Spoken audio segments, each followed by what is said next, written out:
Combat. I love it. You probably love it. I don't know. Look at all my decks. You definitely know I love it. They're very simple. Combat, incredibly simple because all you gotta do is worry about turning your creatures on its side and swinging. And because of that, I decided to make a commander deck that I really love of Isshin. But not just any Isshin, Isshin from Final Fantasy, aka Lightning.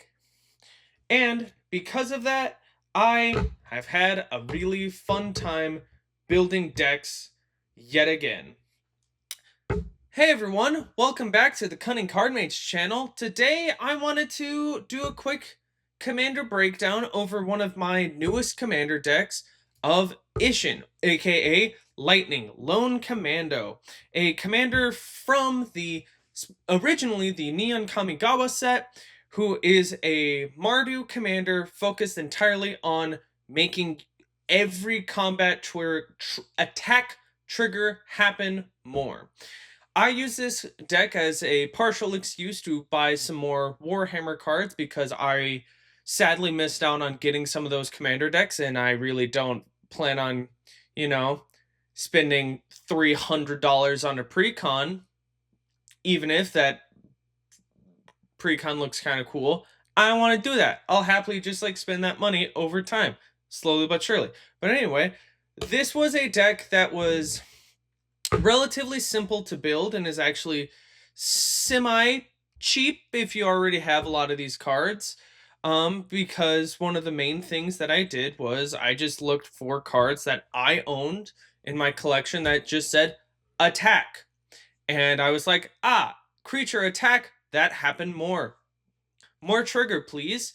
And so this card has a few different um, inclusions from different sets, as mentioned, from the Warhammer set. There's also some from the TMNT set, and partially just Tarkir Dragonstorm because of the Mardu cards are incredibly helpful, especially combining them with some of the cards from Warhammer. I also used my secret layer for Karlak because this was the best possible moment to use this.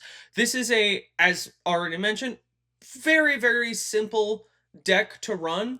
You just beep beep, start swinging, and hopefully you can just knock out your opponents in as quick a fashion as you can.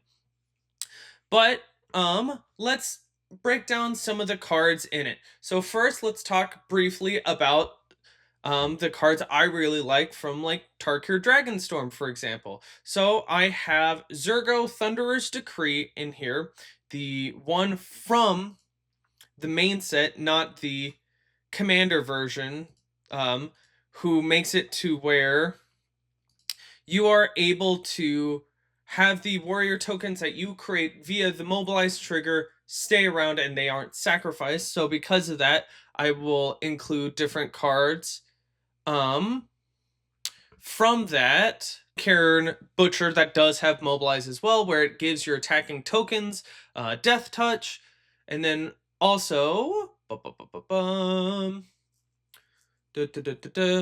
Siegebreaker, because it also has a attack trigger, and all of this I can combine with something really helpful that is Commissar Severina Rain, who is one of the more expensive cards from the Warhammer Imperium deck that has a very interesting attack trigger that whenever you attack, each opponent loses X life, where X is the number of other attacking creatures you control. Which is, if I know it, feel free to let me know down in the comments below if I'm understanding this trigger wrong. It's perfectly fine if I am. But with the mobilize trigger of those different warrior tokens that are being come in and are attacking, with like a Nim Pakal, where she creates golems that are tapped and attacking, that is able to just like sap a lot of life from all of your opponents. Another great Um, Tarkir Dragonstorm card to include is Windcrag Siege, which specifically using the Mardu mode because that allows the attack trigger to double again. So that would mean your attack triggers on your creatures or in general would happen 3 different times, which so good, so mean. I love it.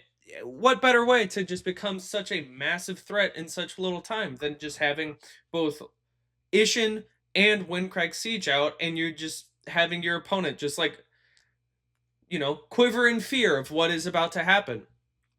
I did include some cards from Avatar The Last Airbender, specifically ones that had just the firebender ones because, firebending would double as well. I do think one of the upgrades and the card changes I will do to this deck might be getting rid of some of the Avatar cards because since I'm not really doing anything that plays around with the creation of instants and sorceries with all that red mana I'll be making, I feel like there's not a good reason to keep those around for long periods of time. However, I feel they're fine at this moment because having someone like Ozai the Phoenix King where he gets flying and indestructible if you have 6 or more unspent mana, it kind of makes him really beefy just swinging him by himself because with that firebending trigger, he will get just 8 unspent mana right out the gate and he will be flying and indestructible. So it's very terrifying to deal with, but there's definitely some things in here that I would change. Other cards that are fun that I included would be Endless Foot Assault, which if you remember in my TMNT Commander Breakdown video, this was one of the cards I did remove from that precon along with the Shredder Shadow Master because, well, it says attack a player and that would cause these triggers to happen additional time.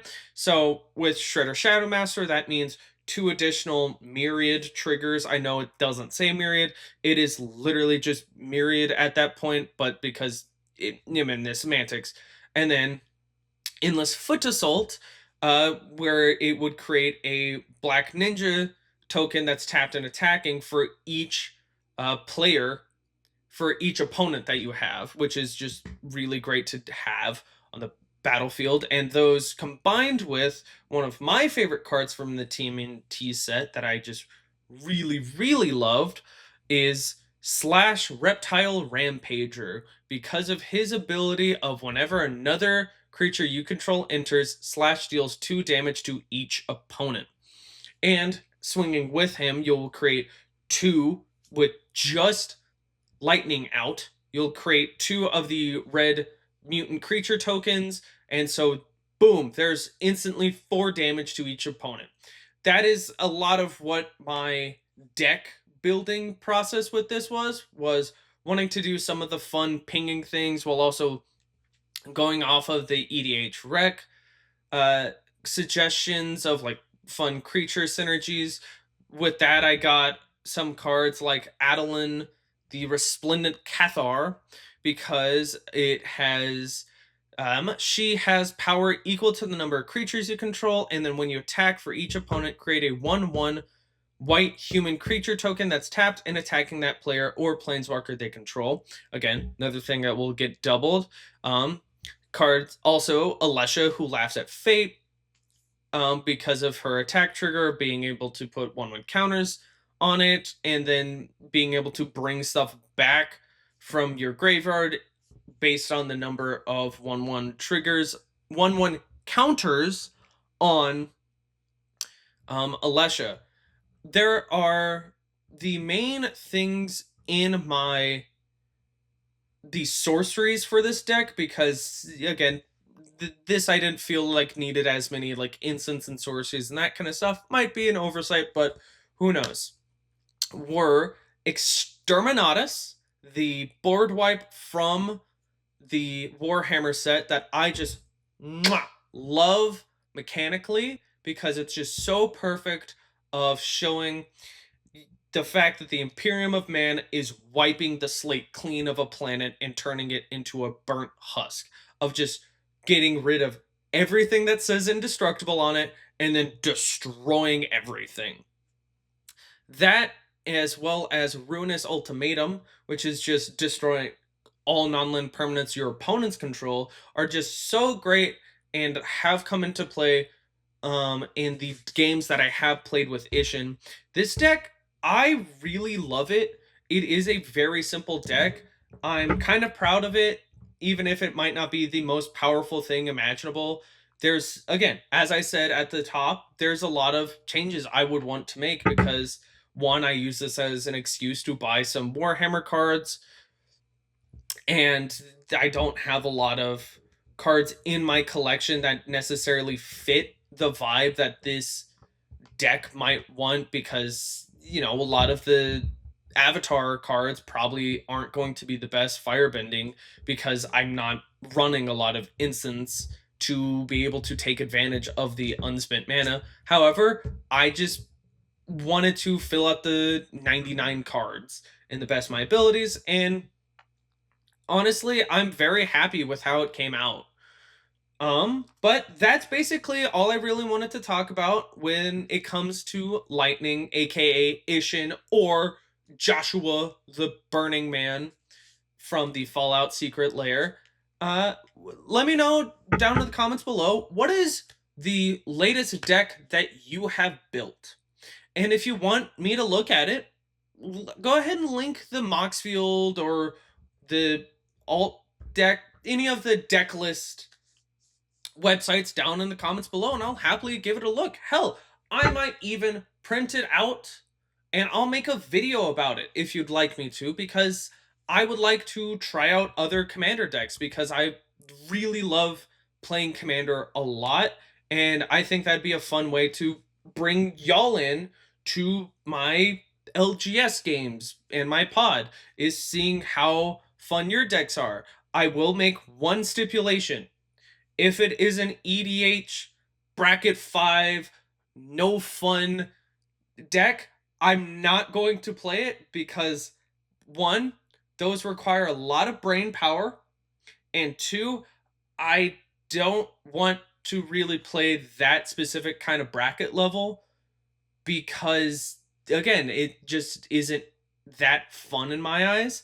But outside of that point, that is basically all I really wanted to talk about whenever it comes to Isshin, a commander I've wanted to build since I got into Magic after watching Matt on Skill Check play this commander twice, and I really love the simplicity of it. But that's basically it. Um, I will be trying to get into a decent video making schedule, but as always, subscribe if you want to see more. Hit that bell so you're up to date on whenever I post new content, and leave a like. It helps, it boosts my confidence in wanting to make more content for y'all. But that is all. So I will see y'all all in the next video. Peace!